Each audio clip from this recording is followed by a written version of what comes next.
परियों का बगीचा। हेलो दोस्तों, आज मैं जो आपको कहानी सुनाने जा रही हूँ ये कहानी है परियों के बगीचे की कहानी।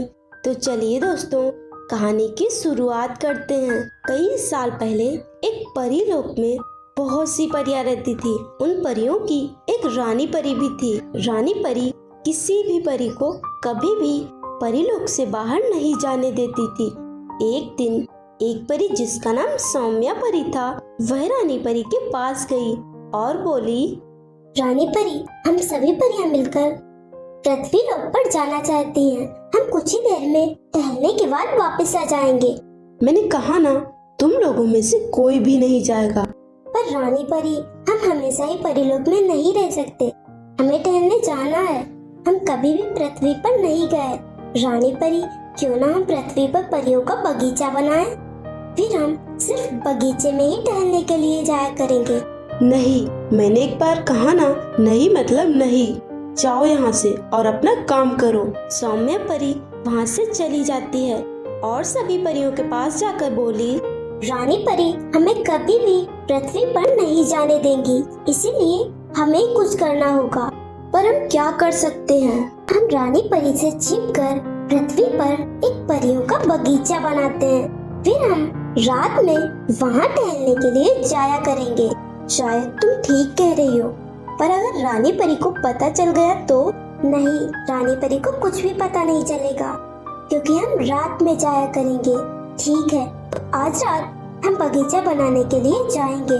पर अभी चलो हम अपना काम करते हैं। फिर सभी परियां पृथ्वी लोक की तरफ निकल जाती हैं और कुछ ही देर में पृथ्वी पर पहुंच जाती हैं। उन्होंने एक खाली जगह देखी और फिर सौम्या परी बोली, चलो हम यहीं पर अपना बगीचा बनाते हैं। ठीक है। सभी परियां मिलकर अपनी जादुई शक्ति से बगीचा बनाना शुरू कर देती हैं और कुछ ही समय में बहुत ही अच्छा बगीचा बनकर तैयार हुआ। वह बगीचा बहुत ही खूबसूरत लग रहा था। सौम्या परी बोली, सुबह होने वाली है, अभी हम यहाँ से चलते हैं। फिर कल रात में टहलने के लिए हम यहाँ आएंगे। सभी परियां वहाँ से चली जाती हैं। दूसरे दिन सभी परियां उस बगीचे में टहलने के लिए गईं और पूरी रात सभी परियां उस बगीचे में मजे करती रहीं। ऐसा कुछ दिनों तक चलता रहा। फिर एक दिन किसी तरह रानी परी को परियों के बगीचे के बारे में पता चल गया। इस बात से रानी परी बहुत ही गुस्से में आ गई और वहाँ से रात में ही उस परियों के बगीचे में गई। रानी परी को देखकर सभी परियां बहुत ही डर गईं। रानी परी बोली, तुम सभी परियों ने मुझसे बिना पूछे पृथ्वी पर बगीचा बनाया। तुम सभी बिना पूछे ऐसा कैसे कर सकती हो? सौम्या परी बोली, वो रानी परी, मैंने ही सभी परियों को ये करने के लिए कहा था। मुझे माफ कर दीजिए रानी परी। रानी परी, मैंने आपकी आज्ञा के बिना ये किया है, पर हम परिलोक से बाहर टहलने के लिए जाना चाहते थे, इसीलिए हमने ये किया। रानी परी बोली, तुमने किया तो बहुत ही गलत है, पर इतने अच्छे बगीचे को देखकर कौन इसे बिगाड़ सकता है? इसीलिए मैं तुम सभी परियों को माफ करती हूँ और तुम सभी कभी कभी इस बगीचे में टहलने के लिए आ सकते हो। ये सुनते ही सभी परियां बहुत ही खुश हुई। फ्रेंड्स, अगर आपको ये कहानी अच्छी लगी तो वीडियो को लाइक कीजिए और चैनल को सब्सक्राइब कीजिए।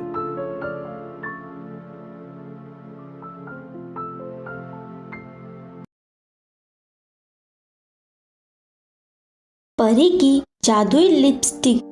हेलो दोस्तों, आज मैं जो आपको कहानी सुनाने जा रही हूँ ये कहानी है परी की जादुई लिपस्टिक की कहानी।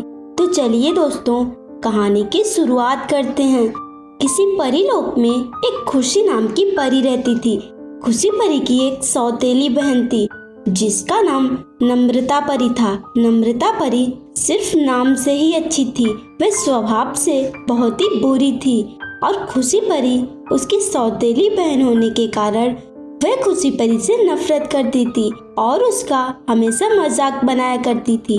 एक दिन खुशी परी नम्रता परी से बोली, नम्रता परी, मैं बाहर कुछ सामान लेने के लिए जा रही हूँ। अगर तुम्हें कुछ चाहिए तो अभी बता दो, मैं ले आऊंगी। नम्रता परी बोली, नहीं मुझे कुछ नहीं चाहिए, और अगर मुझे कुछ चाहिए भी होगा तो मैं खुद ही जाकर ले आऊंगी, तुझे क्यों बताऊंगी। अब हट मेरे सामने से। मुझे किसी जरूरी काम से बाहर जाना है। मेरा दिन खराब करने की कोशिश मत कर, समझी? नम्रता परी वहाँ से चली जाती है। फिर एक दिन नम्रता परी मार्केट से महंगी लिपस्टिक खरीद कर लाती है। खुशी परी बोली, ये लिपस्टिक कितने की है? मैं लगा कर देखूं। ये लिपस्टिक 2000 रुपए की है और ये बहुत ही इम्पोर्टेंट है। मेरी लिपस्टिक को हाथ भी मत लगाना, समझी? खुशी परी दुखी होकर वहाँ से चली जाती है। एक दिन खुशी परी बोली, नम्रता परी मुझसे ऐसे कैसे बात कर सकती है? मैंने तो सिर्फ उससे लिपस्टिक ही मांगी थी और वह हमेशा यही करती है। अच्छा होगा कि मैं नम्रता परी के साथ ना रहूं। ये सोचकर खुशी परी एक जंगल की तरफ चली जाती है और कुछ ही देर में जंगल में पहुंच जाती है। थोड़े चलने के बाद वह एक पेड़ के नीचे बैठ जाती है और आराम करने लगती है। तभी उसकी आंख लग जाती है और वह सो जाती है। कुछ देर बाद जब उसकी आंख खुली तो वह अपने सामने देखती है कि एक बहुत ही बड़ा पेड़ खड़ा था और उसमें बहुत सी लिपस्टिक लटक रही थी। खुशी परी सोचती है, ये कैसे हो सकता है? मेरे सोने से पहले तो यहाँ कोई भी पेड़ नहीं था, फिर अचानक ये पेड़ कहाँ से आ गया? मुझे कुछ भी समझ में नहीं आ रहा है। ये सब क्या हो रहा है? तभी वह पेड़ बोलने लगा और बोला, इतना सोचने की जरूरत नहीं। मैं एक जादुई लिपस्टिक का पेड़ हूँ और मैं तुम्हारी मदद करूँगा। तुम एक लिपस्टिक तोड़ लो। ये कोई साधारण लिपस्टिक नहीं है, बल्कि जादुई लिपस्टिक है। तुम इससे कुछ भी मांग सकती हो। खुशी परी बहुत ही खुश हो जाती है और उस जादुई पेड़ से एक जादुई लिपस्टिक तोड़ लेती है और उस जादुई पेड़ को धन्यवाद देते हुए अपने घर चली जाती है और उस जादुई लिपस्टिक को अपने कमरे में रखकर कुछ काम करने के लिए चली जाती है। तभी नम्रता परी को उस जादुई लिपस्टिक के बारे में पता चल जाता है। वह बोली, ये जादुई लिपस्टिक मेरे पास होनी चाहिए, खुशी परी के पास नहीं।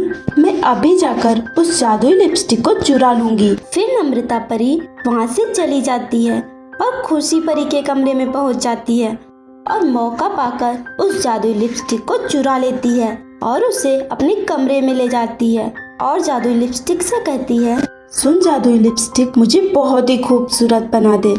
जादुई लिपस्टिक अपनी जादुई शक्ति से नम्रता परी को बहुत ही बदसूरत बना देती है। नम्रता परी रोने लगती है। उसे उसकी करनी का फल मिल जाता है, पर अब कुछ भी नहीं हो सकता था। फ्रेंड्स, अगर आपको ये कहानी अच्छी लगी तो हमारे चैनल फेरी वर्ल्ड टीवी को अब भी सब्सक्राइब कीजिए।